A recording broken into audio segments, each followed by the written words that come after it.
Hi, my name is Tim Kautz, and today I'm going to be talking a little bit about interventions that shape personality skills.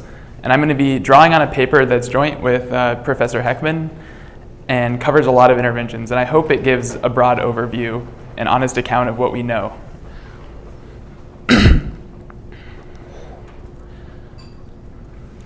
So, as many people in this room probably know, especially because they helped gather the evidence on this, we know that personality skills matter in life.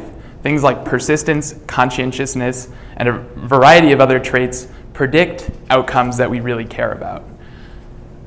Given their importance in life, a really important policy question is to what extent can we shape these skills through interventions? Today, I'm going to try to address this topic by applying an economic framework to the existing literature on interventions. And specifically, I'm going to ask 4 questions. The first is it even possible to shape personality skills through interventions? Second, if so, at which ages is it most effective? Third, how can we best measure personality skills in order to evaluate interventions? And which measures should we be using? The last one is more going to be a question for discussion, I hope.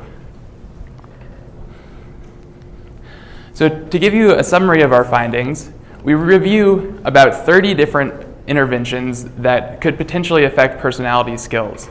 And we come away with a few broad conclusions. The first is that yes, personality can be changed through intervention. The second is that it seems that compared to cognitive ability as measured by IQ tests, personality skills seem more malleable at later ages, and I'll show you a number of examples of this later. Fourth, there's a number of relatively early programs, I'm talking at age 3, that were able to change personality skills without affecting measures of IQ in the long run.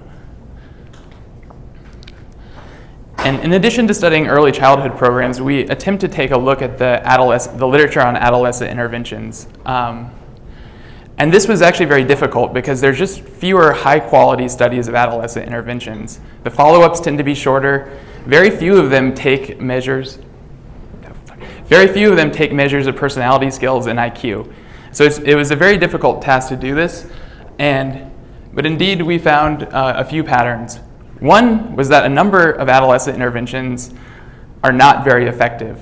And the one pattern that came out was that there seems to be adolescent interventions that temporarily shape incentives or situations of adolescence. And actually, during that time, the adolescents perform better. However, after you remove them from that situation or particular set of incentives, the effects seem to fade. And that sort of presages an important discussion about measurement, which I'll bring up later. The other interesting thing, kind of along the lines of this, is that the interventions which tried to teach personality skills within a particular context seem to be the most effective. So either in a workplace context or even in an educational context. And so the idea may be that once you teach those skills in a context and they remain in that particular context, they'll continue to be able to perform and exhibit those skills. And the other thing I want to talk about is how can we best measure personality skills for evaluations of interventions and more broadly, schools, teachers, and students. So I hope to hit on that too. Actually, I'm going to hit on it right now. So the structure is the rest of the presentation is as follows. I'm going to talk about a little bit about measures and sort of different ideas about how to measure traits. Then I'm going to show some broad findings from our research. And finally, I hope to go into some specifics of a few key programs that I think really teach some valuable lessons. So we've talked a little bit already about what do we call these traits and how do we define them. In this presentation, I'm going to talk about what we call a task-based approach for defining traits. And the basic idea is that we argue that all traits, all personal traits, whether they're IQ or personality traits, are measured using some form of a task, whether that's a personality questionnaire, whether that's observing people in the workplace or the classroom, or whether it's a teacher report. And the only way that we're able to identify different traits across people is based on their relative performance on tasks. And the key is that different tasks require different traits. And we know that because we observe that some people who are good at one task are not good at another. And we assume that they have different traits that map into those. But this is all complicated because all task performance depends on multiple things, whether it's an IQ test or whether it's performance in your job. But all we observe is task performance. So this diagram kind of illustrates what I'm talking about. In order, it suggests that both incentives, I call them character skills, but personality traits or whatever you want to call them, and cognitive skills all could affect task performance. And given that all we observe is task performance and we're trying to understand what these underlying traits are, we have to be very careful to standardize for the situation that people are in when we're measuring them, and also to account for other traits that could be affecting the particular one we want to measure.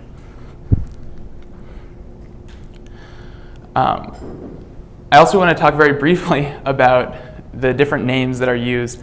So Angela earlier was talking about how economists sometimes call these non-cognitive traits and things like that. What I've found in reading the literature is that there's a wide variety of names, but names are actually very slippery. And I think as an economist, it was very difficult for me to approach this literature given the plethora of names. And so what I started thinking about was just taking a more operationalist approach. And rather than worrying about the name too much, really just thinking about these different measurements as different tasks. And the names are just a way to index those different tasks. And along those lines, my sort of conception of, or definition of personality skills, which is actually what Angela was suggesting earlier, is that one way to think about them, one I think useful way, is that they're the skills that are not fully captured by IQ tests or other achievement tests. And I think that's a useful way to characterize them, at least for now, especially in something like a policy context, because people are used to thinking about achievement tests and IQ. So if you define them relative to those, it's something that people can understand. So I have a question. Yes, go. So it's a question about the replication of IQ tests and achievement tests, in the sense that you can study for these things, right? So I don't know how I think of that as a pure cognitive measure. Well, you shouldn't actually. Oh, okay. No, I completely agree. So this is a very rough idea. So actually, I mean, you bring up an extremely relevant point in two ways. One is that there's a big difference between IQ tests and achievement tests. And it turns out that IQ tests are not too highly correlated with measures of personality traits, and achievement tests are. So that's why I say fully captured. It's kind of a way to get out of it. Okay. But I think, at least in general, for thinking about these in a policy context, where people really are evaluated by achievement tests and IQ tests, you can still say there's a lot of other skills that those don't capture, and we can show that they're very predictive. So I completely agree with your point. Yes? Doesn't Angela show that IQ tests don't just measure cognition, that they measure other traits that you need to be successful in life, like the ability to sit down with an arbitrary task and quietly do it when someone tells you to do it, which is like most of work? No, I think that was also her point to some extent. No, this is a different point. It's a different point. That Okay. fully captured by measures of cognition, but these are IQ measures cognition and other things like self-regulation and motivation. Yeah, I think she was, so exactly, I think, I think this is this is my operational definition to say, okay, if we examine, basically I'm setting it up so we can say, if we examine the results of these intervention studies just based on measures of IQ, which admittedly might also contain other traits like self-control, how would they perform? And what if we consider broader measures like crime and education and personality? What would we infer about the efficacy of the intervention? And I think it's a useful way because I think it's a useful way because many people really, evaluate programs solely on achievement tests, and they do miss a lot.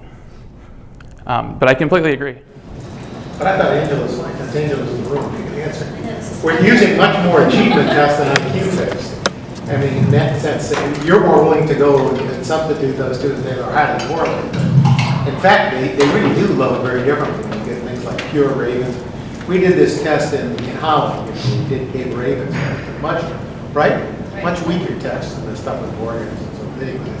So that's why. I'm sorry, what was the Ravens fight? No, very low correlation to things like personality traits, for example. Oh, so it's more pure measures. Yeah, Pure pure just kind of abstract reasoning. Yeah.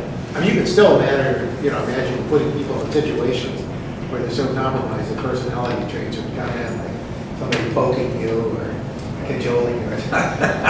But I mean, I'm just saying, I think Angela and I argued about this, that's all. So I wasn't going to give her full. Yeah, I'm just gonna use a little self-control and let me let you go on, because I'm also thinking about the timing of the thing. But I have lots to say, and I will say it at some point later. The idea is to stimulate conversation, so this is great. That's good. This is good. But you want the conversation to develop. Yes, that's right. But okay, so one thing that I've started to notice is that educational policymakers are actually getting excited about personality traits. I think they've read the work of some of the people in this room and have realized that these traits matter.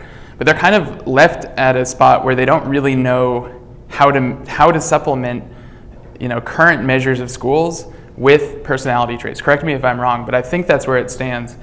And I recently read that actually in March, a group of schools in California applied for a waiver to the No Child Left Behind Act so that they could run their own form of monitoring schools. And this was a huge group. I mean, it covers 1 million students.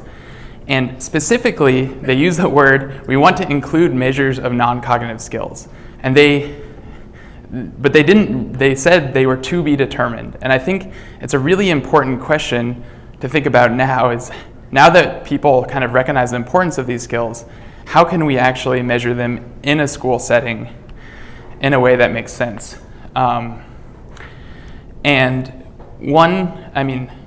question is, what measure should we use? And should we use the Big Five, for example? Should we evaluate schools based on the Big Five? And I don't know the answer, but some research that Angela pointed to us recently suggests that this may be actually not a good idea to use Big Five questionnaires in schools. And it was exactly because of this this idea of reference bias. And so most personality questionnaires that measure the Big Five are measured on a Likert scale. That is, they say something like, on a scale of 1 to 10, I see myself as someone who tends to be lazy. This could be problematic if you're trying to implement these things in schools, where the definition of lazy might differ from school to school. So for example, in a private school on the East Coast, being lazy might mean you take an hour break during the day, whereas in another school, it might mean you study for an hour. And I think people are going to judge themselves partially based on how they relate to their peers and compare themselves to their peers. And this is the idea of reference bias. And I'm going to show you a couple of examples that are suggestive that reference bias may be an issue. And I know Angela knows a lot more about this than I do, so please chime in. But a recent study actually administered a Big Five questionnaire across a number of OECD countries. And the results were sort of surprising. So this graph ranks the countries based on their average level of conscientiousness as measured by the Big Five. And the blue lines are the number of hours that people actually work in these countries. And to me, the results were really, really dramatic. Actually, the correlation between conscientiousness and hours worked across these countries was slightly negative. And all the work that I've seen that looks at personality traits within a given country finds a positive relationship between these two things. For this data? Sorry? Is that also true for this data here? I couldn't check because it's at I don't have access to it, but I would have liked to do that. And some of the surprising things were Korea, which ranked itself second to last in terms of conscientiousness, actually worked the most hours by several hundred. I think this is very suggestive that within a given country, people are probably comparing themselves to their peers. But I exactly think this is going to matter if we try to implement these types of things in schools. And here's another piece of suggestive evidence that this might be the case. this table comes from a recent evaluation of the KIPP charter schools. I don't know how familiar you are with them, but they're specialized charter schools, which as part of their curriculum, they actually emphasize things like character and grit and things like that. And this table is showing the effect of being in a KIPP school compared to another school on a variety of outcomes that they call attitudes towards school or something like that. But I think we can think of them like a personality skill. And the really interesting thing is that across sort of the Likert-based scales, there was no effect, even for things like index of effort and persistence in school. No effect between these schools. Yet, when you actually look at how many hours the students were studying, which to me seems like a good proxy for academic effort, you find a statistically significant effect, and it's actually economically large. So on average, these students are studying for about an hour and a half a night. The students in the KIPP school study for an extra half hour. So that's somewhat significant, and it could easily be explained by something like reference bias. I don't know for a fact, but there's lots of other... Students just simply get more homework. Yeah, I mean... Yeah. So, okay, they get more homework because they've got to do it. That's possible. I guess I'm just saying this is very suggestive that it could be. But even if you got lots of homework and you weren't very academically motivated, maybe you just say... I think the point of just to anticipate maybe what you'll emphasize, is that you have KIPP students reporting doing more hours of homework, but on a self-report questionnaire of their self-control, there is either no difference or in some studies a difference favoring the other. So you have differences that go in opposite directions. We can talk about it. Yeah, it's a good point. I don't know for a fact. But I do think it is suggestive of something like reference bias. And to me, this suggested that something like objective measures could be a useful solution to this problem. And indeed, a number of recent studies in economics have started creating measures of personality based on objective measures. And the interesting thing is that they're very predictive of later life outcomes, but they're also things that are typically measured in schools already. So things like suspensions, grade progression, teacher-reported behavior, and absences all predict later life outcomes, and they're often collected by schools. So to me, this seemed like a very interesting way to potentially evaluate schools in the future.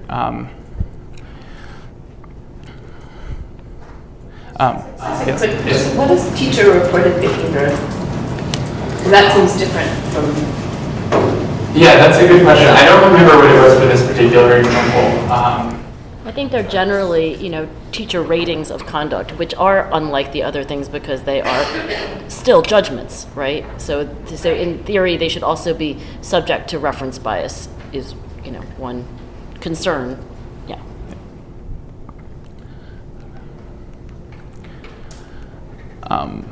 Okay, so that's what I wanted to say about measurement, and I hope we talk about it later because I think it's one of the most important things. Now I'm going to talk about the studies that we reviewed and a little bit about how we selected them. So I'm an economist, and I was really hoping that when I approached the evaluation literature, I would find that every single study of each intervention had estimated a rate of return at each age, and they all use the same methodology, and they all use the same measures of everything, and that I could hopefully map out. Are you doing the economics literature? Yeah, no, well, that's a fair point. But this was my hope, naive hope. And I was hoping we would be able to map out something like this diagram. And this is a framework for understanding skill development, and I think there's nothing too shocking here, but the idea was that skills develop over time, they depend on investments, and that the investments and the skills could interact, and that someone may be receptive to different investments depending on their skill level. And my hope was that we could approach the literature and sort of try to map this diagram out. However, when I actually started reading the studies, I realized that this was going to be impossible for several reasons. First of all, most of the studies don't estimate rates of return. Many of them, they don't use the same measures across studies, which makes it very difficult to interpret. And And a lot of them only consider very short-term follow-ups or consider a few outcomes. And I only have 10 minutes and I think about 70 more slides, so I'll speed up a little bit. Instead, we created this table. This was our best attempt to approach the literature. And I'll go through each segment of this table. I realize it's very small. So the first set of columns shows characteristics of the programs, including what age they started, their duration, sample size, and their follow-up length. The second shows components of the program, so whether they had home visits and things like that.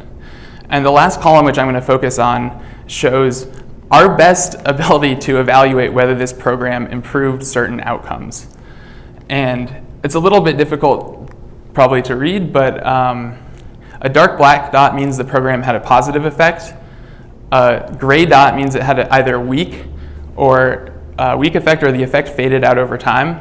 A mixed dot means it only benefited some groups. And a dot with a cross in it means that there was a negative effect. And a small dot means it wasn't measured. And coming up with all these dots was actually a nightmare because it's very difficult to compare the studies, but we created a 100-page web appendix where we documented how we selected each dot, and I would love it if someone would take a look at it. Honestly.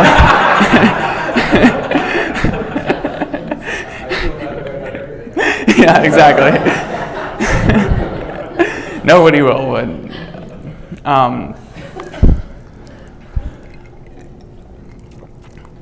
But we did find some interesting patterns that emerged, partly just about the state of the knowledge. One thing we found was that early programs tended to be better evaluated in the sense that they had longer follow-ups. So for example, this dark blue, the light blue square is highlighting the follow-ups of all the programs that were in elementary school or early childhood with follow-ups over 10 years. And all of them that we studied did. We could only find 2 programs that targeted students and adolescents with 10-year follow-ups, with at least a 10-year follow-up.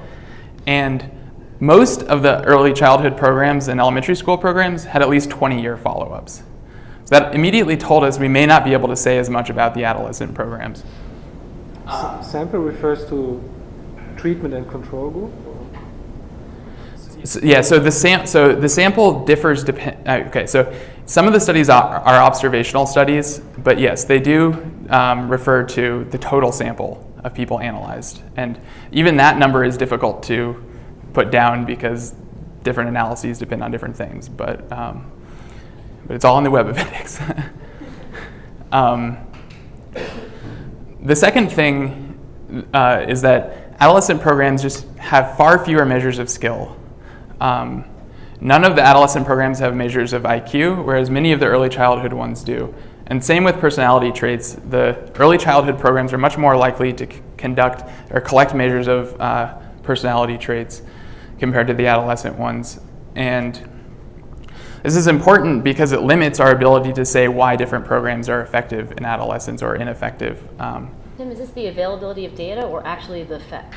So if it's a dark circle, it means it was recorded, or it means it was actually effective? Sorry, a dark circle means it was recorded and effective. A very tiny dot means it wasn't recorded. Yes? Can I just bring you back to the thing about the timeline as the length of the follow-up? Yes. So, I mean, I guess the length of the follow-up itself doesn't strike me as necessarily inherently important. It depends on what your sort of theory of development is. So, in what outcomes you prioritize in the development of a person over time. So if your interest, for example, was in getting people successfully through higher education, then obviously you wouldn't need if that was your interest, then you wouldn't need a longer follow-up, as long of a follow-up if you started in adolescence than if you started in early childhood. So I'm just sort of thinking that how we think about the follow-up intersects with the trajectory that people are on as they develop into adulthood. That's a really good point. One of the reasons why I keep stressing the length of the follow-up is that a lot of the adolescent programs specifically had effects for 2 or 3 years. And they looked very promising, but by year 10, there were no effects. So I think it's good I agree if there's some particular outcome you're interested in, maybe follow-up length should depend on that. But overall, I think it matters a lot, especially when the effects tend to fade over time and whether they're really there. Yeah, but also in computing rates of return, you really do want sort of long-term measures of earnings, crime, and so forth. Yeah, but I just say in theory, you can get there. You had intervention in adolescence that got you to those early adulthood outcomes. Well, but that might not stick so much as you get, say, through high school, but then the question is, what are the long-term earnings consequences if somebody goes through high school through that route? So if you're the outcomes, right, so I think it just depends on the outcomes that you're interested in. But if you're saying it's like a rate of return, that really would have a long-term notion, right? You want to follow what's the earnings trajectories of these people over their life cycles, for example. Yeah, but if you start at age 15 and you track people over 10 years, they're 25. If you start at age 3 and track people to 25, you have to track them for 22 years. Right. But I think the key is how long you go after the intervention into the years where we think we're looking at adult outcomes that matter. And just to give you a sense, the early childhood ones also go to later ages. So Perry goes through age 40. None of the adolescent ones go past age 30. So it does paint a different part of the life cycle, which I think is important. All right. I think I must be running very low on time, but I want to go through a few other trends we noticed. The first sort of thought exercise was to say, what if we were strong believers in something like the bell curve, and the only measures we took, or the only way we reviewed these interventions was based on their effect on IQ? What would we know? And for elementary school and adolescent interventions, not a lot because we don't measure it. For the early childhood interventions, it would actually look very pessimistic. None of the ones that we studied that started after age 2 had a long-term effect on IQ. But then you say, okay, well, what if we consider a broader set of outcomes like crime, education, earnings, and personality? And it paints a completely different picture. So I've highlighted in blue all the ones for which there wasn't a long-term effect on IQ, but there was an effect on other outcomes that we care about. And this was, to us, was very strongly indicative that something else matters. And in many of those cases, direct measures of personality, or Likert type measures of personality, also changed. The other sort of trend we notice is that there's just a lot more black dots at the top of the graph than at the bottom. And that's partly because fewer things are measured in adolescence, but it's also because adolescent interventions just tended to be less effective. But one of the things we did note was that several of the ones, particularly ones that combined aspects of work with trying to teach personality skills, did seem to have an effect on earnings. So there are some rays of hope. Okay. Sorry, how much time do I have now? 7 minutes. 2 minutes. 7 minutes. Okay. I'll take the average. Okay.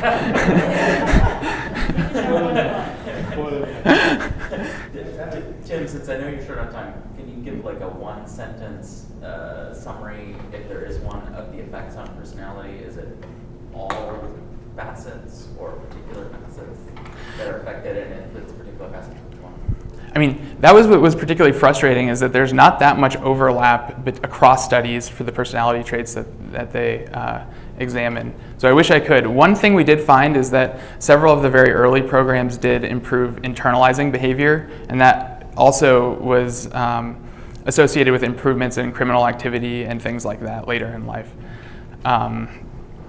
But yes. So I think I want to skip. Yes, go ahead. Sure. The rate of return,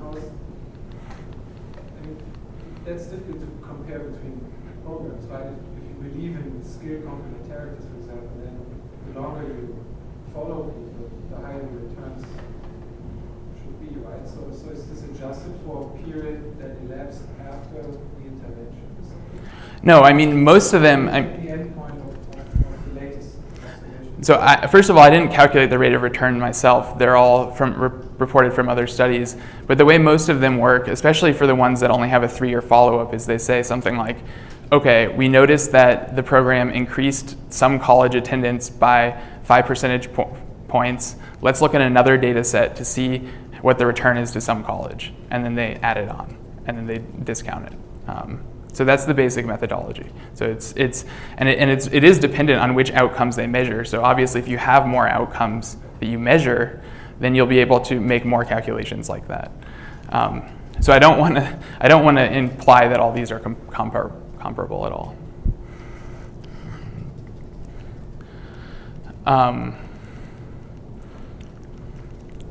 Okay, I think I want to just skip ahead to one example, unless there's other questions.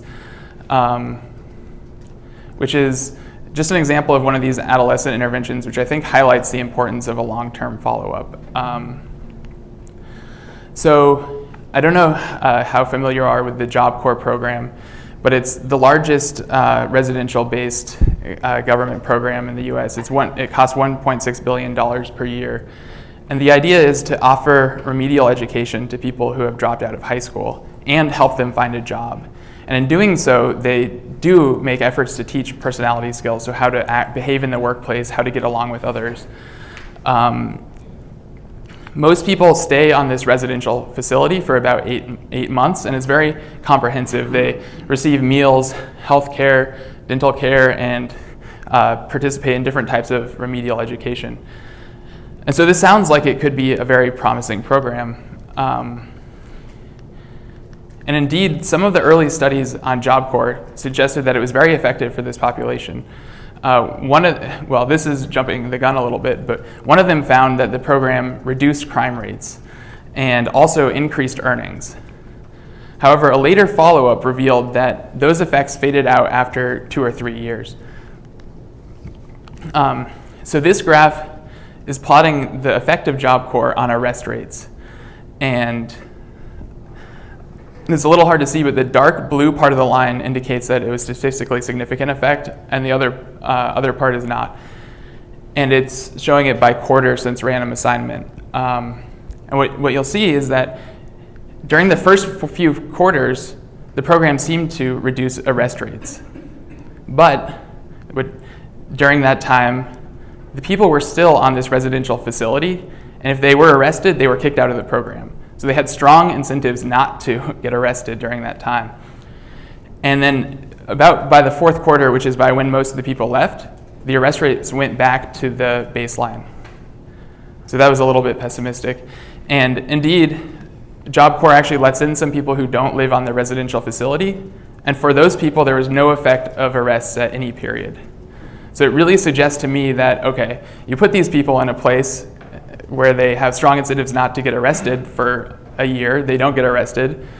As soon as they leave, they go back to the baseline. And I think that's, bringing up this point about standardizing for situation is really vital. And similar things happen with earnings. So this plots their earnings before the program, during the program, and after the program. And during the program, they had reduced earnings because they weren't working. After the program, they had positive earnings for about 2 years. By the 3rd year, their earnings fell back down to the baseline rate. And what I think explains this is that Job Corps actually tries really hard to get people their first job. So they help people match with an employer and put them in their first job. However, over time, they fall back to the baseline case. And so even with something like a 3-year follow-up, it may not be enough to identify meaningful economic impacts. Yes? It seems the variance is also increasing, right? If you look before the program and after, Yes. so it must affect people very differently. So some probably do benefit from it, and some actually maybe even worse. So. That's an interesting point. So the study did find that older males were more likely to benefit, but it didn't survive multiple hypothesis testing. So I was also just going to add, there's a lot of research that shows that if you aggregate people who have different kinds of problems in any kind of setting, it tends to make their problems worse. Well, yeah. Right? So Exactly. The iatrogenic effect. Right, right. So it may be that they benefited, but it was counteracted by whatever negative effects were created by aggregating them all, and that's why the people who didn't live with them did better, right? The people who are living independently seem to, at least in the short term, do better. No, that's actually a really great point. And I wish I had more time to talk about this other intervention, but there's another residential-based intervention with similar goals called National Guard Challenge Program. And what they found is that actually when kids went to this facility, they really wanted to change. These were kids who seemed to really want to change their lives. However, the program had similar effects to Job Corps, as in that after the program, any positive effects on crime faded out relatively quickly. And they actually interviewed the kids afterwards and asked them, oh, so what happened? And they say things like, they don't tell you what it's going to be like when you get back to the real world and challenge, you know what you're doing every day, and you don't have to deal with everything else. And so that is very suggestive that once they went back to their other peers, it did change the way they acted. So, Tim, can you just wrap up, and then we'll have an open discussion? Sure. Okay. Well, we've been sort of having the open discussions. We might as well get there formally. Okay. Oh, sorry. I guess the conclusions are just that personality adds an important dimension when we're considering evaluations of interventions. Numerous early childhood programs seem to be very effective, partly by changing personality traits. There's some hints that there's effective adolescent programs, but ones that temporarily change the situation didn't seem to have as big of an effect in the long run. That's all. Okay, so we probably have about 5-10 minutes for more discussion. So you can take the questions if you'd like. Sure. Yeah, this is great work. I loved reading the paper. I thought it was nice to see everything in one place. I'm just trying to, is the takeaway here that adolescent interventions are wrap around to kind of control your situation, and then you're not prepared for it when you leave. There's nothing you carry with you. And so the idea is to evaluate things that people are likely to carry with them in the real world, and you're calling that personality traits. Is that what you're saying? Ooh, that's a good, that is sort of what I'm saying. I think the other thing is it does suggest how you might go about teaching personality traits, and you might teach them in context where you know they're going to be applied. So one thing I found very difficult to find is just, there maybe exists somewhere, but curricula that have been evaluated to improve personality traits that have been rigorously tested. And to me, it seemed like the best way to teach personality is giving specific advice in a particular context. So I didn't get a chance to show some of these programs, but some of the ones actually provide people with an internship at a job, and simultaneously, while they're at the job, they say, okay, here's the things you should consider doing at work. You should show up on time. You should wear certain types of clothes. You should be respectful of people. And I think, I mean, this is sort of speculation on my part, but I can imagine how that would be more effective than, taking kids to a residential a residential facility, and basically the challenge program is, teaching discipline through doing push-ups and things like that. And I think if you teach the behavior in a context where they can immediately apply it, they may have a better chance of taking it. But I don't know if that answers your question. Yeah. I thought this work is really interesting too, and I have kind of a big question that might be not too easy to answer, but I want to ask an economist. I feel like the theory we have about character skills is that they would have compounding advantages. So an effective intervention, if you instilled some sort of character trait that was helpful, instead of fading out or holding steady over time, you should see a growing advantage over time. And I'm wondering if you can speak to why none of those programs seem to show that sort of pattern. That is a difficult question. So I showed you that diagram earlier that I was hoping to map out with the idea that these traits would exactly like you're saying, build on each other, and maybe not even just within the same trait, that they could cross-foster each other. So for example, a little kid who's able to pay attention in the classroom is more likely to learn things which they in turn will improve their performance on an achievement test. Professor Heckman's done some observational studies that show that this is indeed true, that skills do tend to cross-foster. Persistent effects and even cumulative gains, like pairing, yeah. Some of the early childhood studies you've seen that, and ABC too. So there are effects, like we have these new results in ABC showing dramatic improvements in health. How these non-cognitive traits, self-control, regulation, taking care of health, you're literally reducing the gap in the treatment and control group in something like the systolic blood pressure by 16 points, below the hypertensive line. Are there any ones with, I mean, I guess, are there any evidence showing that the personality traits really built on each other besides their effect on health? Like through the adolescent years, yeah, but I mean, beyond that, a lot of the person, at age 50, there will be personality traits taken, as Angela well knows, but they didn't collect them for quite a while. So, but if you look at measures that we look at behaviors like criminality, and you look at other kinds of social participation, they do seem to be at least persistent, beneficial. These people are pulling away in some sense. It looks to be that way. So I bet sort of a year by year on account of these traits are, no, I don't think any of these papers, there are too many gaps in the years. I guess my thinking is that you could almost define whether a program actually succeeded in changing something fundamental about someone's character by looking at that pattern of the effect over time. Does it just hold steady? Does it compound? Or does it just drop But some of out? these traits, like intelligence, right, might stay fairly stable, or at least rank stable through the rest of life after certain stages. So just the ability to kind of build on it may be impaired. But that's still a success. I mean, how much can you raise the IQ of an 18-year-old? I mean, isn't it pretty rank stable? This is a bigger topic. I don't know if I can say anything intelligible, but let me. Are you guys going to address that, by the way? Because you're going to let me. I punt to the Stanford/Austin team, and they'll bring that up in their presentation. Yeah. The other thing that I think is important is that these are cases where there's cumulative risk, right? I mean, so that the kids who are in these interventions presumably are at risk, right? Otherwise, they wouldn't be targeted. So there's cumulative risk and risk tends to be continuous and stable, too, unless you're trying to change the environment. And so, but they did, some of these actually, he didn't mention this, but at least you change parenting behavior. And so in that sense, you change the environment. So, and that right. stays, that's a little bit like a protective, and that's a really important dimension that you didn't feature that, but that actually is a really important. Yes, Perry, for example, did that. We even find it, even though it didn't target, and Mary Claire's in the room, we didn't target it, or it wasn't targeted. ABC did that as well. So most people think of because there's also an elicitation effect of even if you raise the child initially, it seems to evoke a response from the parent, and that seems to be persistent. And on top of that, there seem to be effects where the parents themselves are more likely to get motivated, right, or get jobs and so on. So it does. So I'm not saying that it's right. No, but it's a really good point. But if there's cumulative risk, right? You're exactly. Pressing down. right. It's pressing down. But it seems whatever. like there's more interaction between the mother and the child when the parents are in the intervention. But I think it's exactly a counter to this cumulative risk. Go ahead.